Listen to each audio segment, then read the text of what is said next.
సంతానలేమితో బాధపడుతున్నారా? 899 రూపాయలకే fertility assessment package. వివరాలకి సంప్రదించండి. నమస్కారం, సుమన్ టీవీకి స్వాగతం.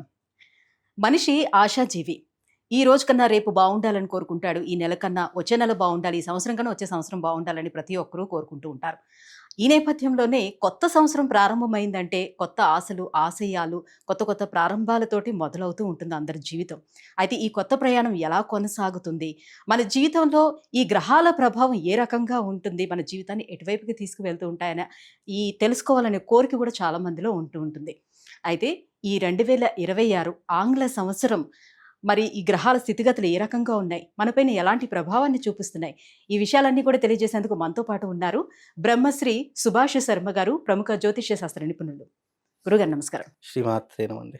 గురుగారు, మరి 2026 ఆంగ్ల సంవత్సరం ద్వాదశ రాశుల వారికి ఎలా ఉండబోతుంది?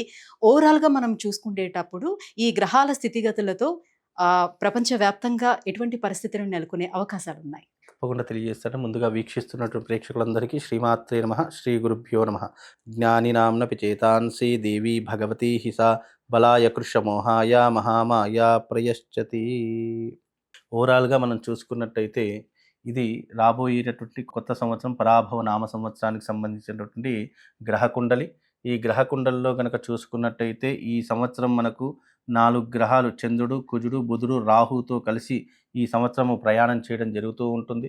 అలాగే ఇక్కడ చూసుకున్నట్టయితే రవి, శుక్రుడు, శని ఈ 3 గ్రహాలు కూడా మీనరాశిలో సంచరిస్తూ ఉన్నాయి. సింహరాశిలో కేతు సంచరిస్తున్నాడు. అలాగే మిథున రాశిలో గురువు సంచరిస్తూ ఉన్నాడు. గురువు దాదాపుగా 2వ తారీఖు 6వ నెల అంటే జూన్ 2వ తారీఖు వరకు గురువు మిథున రాశిలో సంచరిస్తారు. మిథున రాశి నుంచి కర్కాటకంలోకి జూన్ 2వ తారీఖు రోజున ప్రవేశం చేయడం జరుగుతుంది. అంటే ఆల్మోస్ట్గా జూన్ 2వ తారీఖు వరకు ఈ సంవత్సరం ఏ ఫలితాలు ఉన్నాయో వచ్చే వాళ్లకు కూడా నెక్స్ట్ ఇయర్ జూన్ వరకు అవే ఫలితాలు ఉంటాయి. కానీ జూన్ తర్వాత గురువు ఒకటి మార్పు చెందితే ద్వాదశ రాశుల ప్రభావాలన్నీ కూడా మార్పు చెందుతూ ఉంటాయి. కనుక ఇప్పుడు ఈ యొక్క గ్రహస్థితి ఏ రకంగా ప్రస్తుతానికి ఏ రకంగా ఉందో అది మనం తెలుసుకుందాం. ఎందుకంటే రాజపూజ అవమానాల్లో మనకు డిఫరెన్స్ ఆఫ్ వస్తుంది కాబట్టి దీని యొక్క ఆధారంగా కూడా మనిషి యొక్క భవిష్యత్తు నిర్ణయించడం జరుగుతుంది. అంటే ఈ యొక్క గ్రహస్థితి ప్రకారంగా ప్రపంచవ్యాప్తంగా, దేశవ్యాప్తంగా ఏ రకమైనటువంటి విపత్తులు వస్తాయి, ఎలాంటి రకాలైనటువంటి సమస్యలు మనం ఎదుర్కోగలుగుతాము.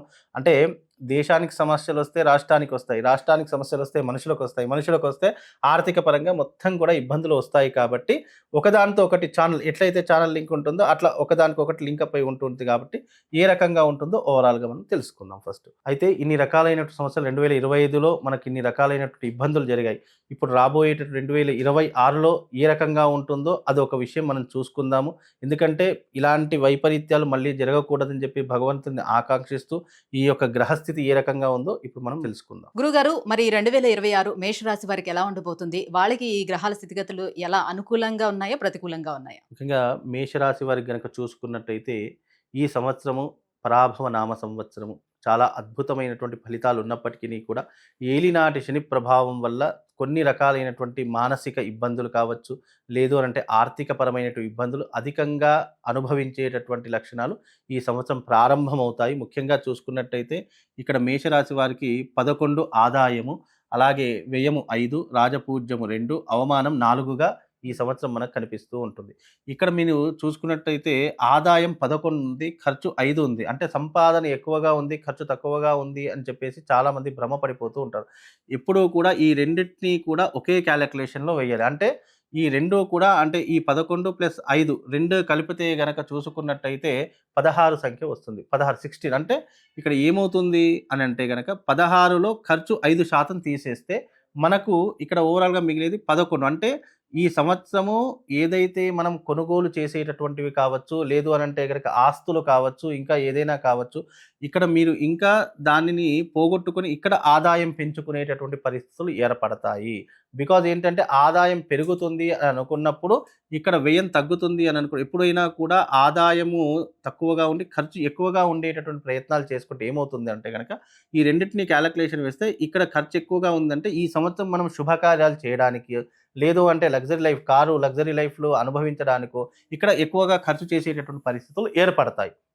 ఇక్కడ ఆదాయం అనేది ఎక్కువగా ఉంది కాబట్టి ఈ సంవత్సరం ఏమవుతుంది అంటే కనుక సంపాదన ఎక్కువగా ఉంటుంది, ఖర్చు తక్కువగా ఉంటుంది అని అంటే కనుక ఆదాయము అంతా కూడా చెడు వ్యసనాలకు కావచ్చు, చెడు దారులకు కావచ్చు, లేదా ఏదైతే మనం జీవితంలో పోగొట్టుకునేటటువంటివి ఎక్కువగా ఉంటాయో దానికి మనం ఈ యొక్క వృధా ఖర్చులనేవి ఎక్కువగా చేస్తాము. అంటే ఇక్కడ తక్కువగా ఉంది కాబట్టి మనం ఈ సంవత్సరం లగ్జరీ లైఫ్ అనుభవించడానికి అవకాశం లేదు. ఎవరికి? మేషరాశి వారికి. అదే రకంగా ఈ మేషరాశి వారికి రాజపూజ్యము, అవమానం కూడా చూసుకుంటే రాజపూజ్యము తక్కువగా ఉంటుంది, అవమానాలు ఎక్కువగా ఉంటాయి. ఇక్కడ ఎందుకంటే పళ్ళున్న చెట్టుకే రాళ్ళు పడతాయని ఎలాగైతే అంటారో ఇక్కడ అధికంగా సంపాదన పెరగడం వల్ల ఇక్కడ అవమానించే వాళ్ళు కావచ్చు, మనల్ని దూషించే వాళ్ళు కావచ్చు, లేదా మన చుట్టూ తిరిగే వాళ్ళు ఎక్కువైపోతారు. మనల్ని మెచ్చుకునే వాళ్ళు తక్కువైపోతూ ఉంటారు. కనుక ఇక్కడ మెచ్చుకునే వాళ్ళు ఇద్దరు ఉంటే అవమానించే వాళ్ళు నలుగురు ఉంటారు. అంటే ఇక్కడ సంపాదన పెరిగింది కాబట్టి ఇక్కడ బెల్లం చుట్టూ ఈగలాలినట్టు ఇక్కడ ఈ మేషరాశి వాళ్ళ చుట్టూ కొత్త వాళ్ళు పరిచయం కావడము, లేదా పరస్త్రీ వ్యామోహంలో పడిపోవడము, జూదము, మద్యము లాంటివి అలవాటు కావడము, ఇలాంటివి ఎక్కువగా జరిగేటటువంటి అవకాశాలు మేషరాశి వారికి ఈ సంవత్సరం ఏర్పడబోతున్నాయి. అలాగే ఏలినాటి శని ప్రభావం వల్ల కూడా ఇక్కడ చూసుకుంటే ఇది మేషరాశి అవుతుంది కాబట్టి మేషరాశి వారికి 7.5 సంవత్సరాల పాటు శని ప్రభావం అనేటటువంటిది నడుస్తుంది. 7.5 సంవత్సరాల పాటు శని ప్రభావం అంటే ఇందులో మీరు కర్మ జీవితాన్ని పూర్తిగా అనుభవించి దాని తర్వాత బయటపడతారు. ఏ రకంగానైతే ఈ మేషరాశి వారికి ఏలినాటి శని ప్రభావంతో ఏమవుతుందండి? ఏలినాటి శని ప్రభావం అంటే చాలామంది ఏమంటారు అని అంటే గనక, అంటే ఈ శని ప్రభావం కర్మ జీవితాన్ని అనుభవించేలా చేస్తుంది. చాలా మట్టుకు ఎవరికైనా జాతకం చెప్పేటటువంటి సమయంలో ఫలానా నీ జీవితంలో ఇది రాబోయేటటువంటి సంకేతాలు ఉన్నాయని జాగ్రత్త అంటే, లేదండి అట్లాంటి ఏమీ లేవండి నా జీవితంలో అంటారు. కానీ లేదు అని ఎప్పుడు కూడా అనుకోవద్దు. అది వచ్చేటటువంటి సందర్భం ఇంకా నీకు రాలేదు కాబట్టి అది రాకుండా ఉంది. వచ్చేటటువంటి అవకాశం తప్పకుండా ఏర్పడుతుంది. కాబట్టి మేషరాశి వారికి ఈ శని ప్రభావం వల్ల ఏమవుతుందంటే ప్రస్తుతానికి నీలాప నిందలు ఎక్కువగా వస్తాయి. చెయ్యనటువంటి తప్పులకు కూడా కర్మను, శిక్షను అనుభవించేటటువంటి ప్రయత్నాలు ఎక్కువగా ఉంటూ ఉంటాయి. అలాగే సంపాదన ఎక్కువగా ఉంది కాబట్టి ఇక్కడ ఏమవుతుంది అని అంటే కనుక నీ చుట్టూ శత్రువులు విపరీతంగా పెరిగిపోతారు. నిన్ను మంచిగా అంటే ఆకాశానికి ఎత్తేసి నీ దగ్గర నుంచి ఉన్నదంతా లాగేసుకునేటటువంటి ప్రయత్నాలు చేస్తూ ఉంటారు.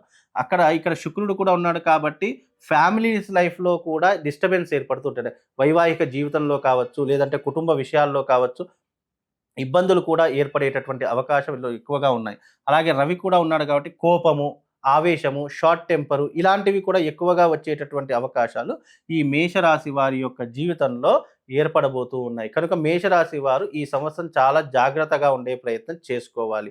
అలాగే మేషరాశి వారికి ఒక ప్లస్ పాయింట్ ఏంటి అని అంటే గనక, అనుకున్నది ఏదైనా ఉంటే అది సాధించేటటువంటి అవకాశాలు ఉంటాయి. అలాగే వృత్తి వ్యాపారాదులలో కూడా మంచి లాభాలు గడించేటటువంటి లక్షణాలు ఉన్నప్పటికీ కూడా డబ్బులు వృధాగా ఖర్చు అయిపోతాయి. ఈరోజు 10,000 సంపాదించామనుకోండి, మనం దేనికో ఊహించుకుంటాము, కానీ అది వ్యర్థానికే ఖర్చు అయిపోతాయి తప్ప అది దేనికి కూడా మిగలవు. అలాగే ఈ సంవత్సరం వివాహం కానటువంటి వారికి వివాహం మాత్రం తప్పకుండా జరిగేటటువంటి అవకాశాలు ఉంటాయి. అలాగే ఈ ఫ్యామిలీ ఇష్యూస్ కావచ్చు, లేదా ఆర్థిక పరంగా కావచ్చు, కాస్త డిస్టర్బెన్స్ అయ్యేటటువంటి అవకాశాలు మాత్రం మేషరాశి వారికి కనిపిస్తున్నాయి. కనుక ఫైనాన్షియల్ విషయంలో, కుటుంబ విషయంలో చాలా జాగ్రత్తగా ఉండాలి. కొత్త వాళ్ళ పరిచయాలు కూడా ఏర్పడేటటువంటి లక్షణాలు ఉంటాయి. అలాంటి వారితో కూడా జాగ్రత్తగా ఉండాలి.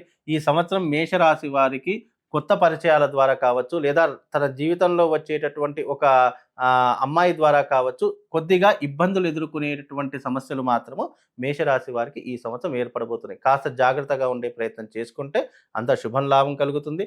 అలాగే ఈ సంవత్సరం మేషరాశి వారు అమ్మవారి యొక్క ఆరాధన చేసుకోవడము, అమ్మవారి యొక్క స్తోత్ర పారాయణం చేసుకోవడం, లేదా అమ్మవారి యొక్క ఆలయానికి వెళ్ళడము, ప్రతినిత్యము దర్శించుకోవడము, ఇలాంటివి కొన్ని పాజిటివ్ థింగ్స్ చేసుకుంటే కనుక కొంతవరకు ఉపశమనం కలిగేటటువంటి అవకాశము మేషరాశి వారి యొక్క జాతకంలో కలుగుతుందండి. గురుగారు, గురువు మార్పుతో మేషరాశి వారికి స్థిరాస్తులు చేకూరడం కానివ్వండి, లేకపోతే గృహ నిర్మాణం కానీ ఇవన్నీ జరిగే అవకాశం ఉంటుందా?